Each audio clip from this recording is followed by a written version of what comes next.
어디서 흐느끼는 소리가 들리는 거예요. 한 아이가 막 울고 있는 거예요.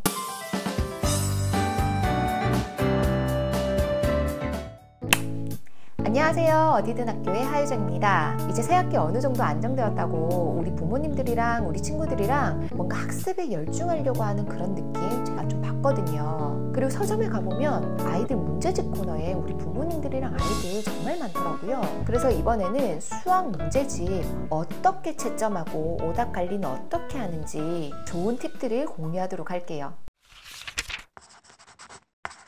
수학 문제집을 어떻게 채점하고 또 오답 관리는 어떻게 하면 좋은지 제가 채점 방법과 피드백을 하는 방법을 알려드리도록 할게요. 제가 아이가 없을 때 한 10수년 전에 교실에서 있었던 일이에요. 수학 시간에 제가 수학 익힘 책을 매겨주고 틀린 부분은 다시 한번 풀어봐 하고 편하게 이렇게 수업이 진행되고 있었는데 어디서 흐느끼는 소리가 들리는 거예요. 한 아이가 막 울고 있는 거예요. 근데 그 친구는 많이 틀리지도 않았어요. 또 어떤 아이는 제가 이제 이렇게 틀렸다고 표시한 부분을 접어버리는 거예요. 아무도 못 보게. 문제는 본인도 못 봐요. 이 펼치면 틀린 게 보이니까 탁 닫아버리는 거예요. 그때는 왜 우는지 이유를 몰랐어요. 그런데 경력이 훨씬 더 쌓이고 여러 아이들을 만나고 게다가 제가 저희 아이들을 밀착해서 보다 보니까 어느 날 이유를 알게 되었어요. 바로 채점을 해서 피드백을 하는 그 과정 때문이었어요. 우리 어른들 보통 채점 어떻게 하나요? 맞는 건 동그라미 하고 틀린 건 쫙 긋거나 아니면 X표 하거나 이러잖아요.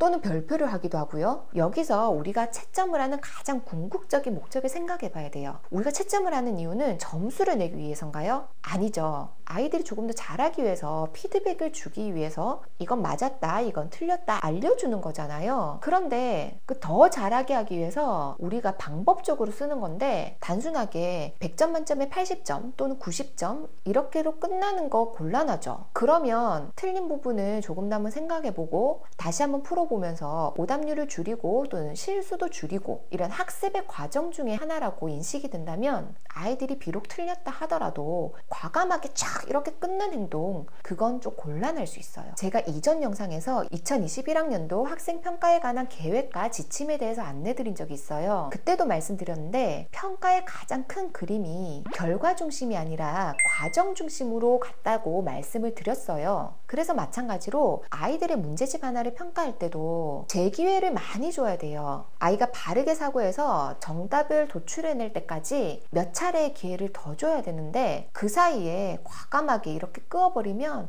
아이들 공부 정서가 확 떨어질 수 있거든요. 그래서 피드백 기법 중에 신호등 채점 방법이 있어요. 신호등은 초록색, 주황색, 빨간색 이렇게 세 가지 색깔이 있잖아요. 간단하게 설명드리면 이 세 가지 색깔을 이용해서 이렇게 끊는 게 아니라 바로 한 번에 맞으면 초록색으로 동그라미 주고 그 다음 틀린 문제는 한 번 더 기회를 줬다가 두 번째 맞으면 주황색 이때도 또 오답을 썼으면 또 기회를 줘서 마지막으로 맞으면 빨간색 이런 식으로 내가 한 번에 맞은 문제 여러 번의 기회를 받아서 드디어 맞은 문제 이렇게 색깔로 구별해서 채점하는 방법이거든요. 색깔로 시각화를 하면 좋은 점이 맞은 문제, 살짝 아리송한 문제, 확실히 모르는 문제 이런 것들이 정확하게 구별될 수도 있어요. 근데 실제로 저희 엄마들이 채점 하나 해주는 것도 굉장히 번거로운 일이잖아요. 그런데 막 색깔까지 바꿔서 그렇게 정성 들여서 동그라미 해주기가 좀 곤란할 수도는 있어요.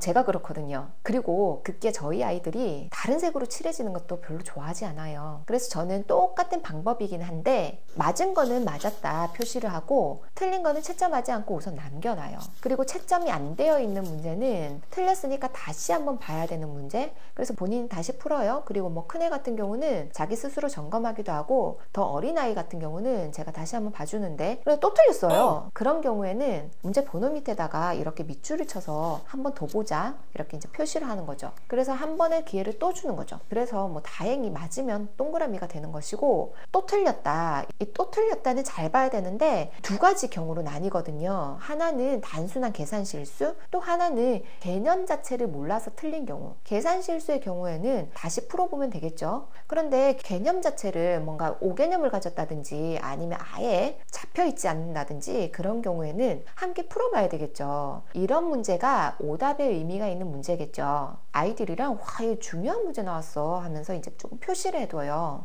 눈에 잘 띄도록 오답공책을 쓰는 것도 하나의 방법이 될 수 있지만 저는 저희 아이들 같은 경우는 오답공책까지 쓰게 하진 않아요. 대신 오답이 나온 이유를 같이 이야기를 해보고 개념을 확실히 잡아간다고 생각을 하고 넘어가거든요. 왜냐하면 앞선 영상에서도 말씀드린 적 있지만 나선형으로 계열적으로 이어져 있기 때문에 또 반복돼서 어떤 부분을 또 연습할 기회가 생기거든요. 그러니까 그런 부분에 에너지를 너무 크게 쏟지는 않아요. 그런데 오답 잘하고 있으면 계속 하시면 돼요.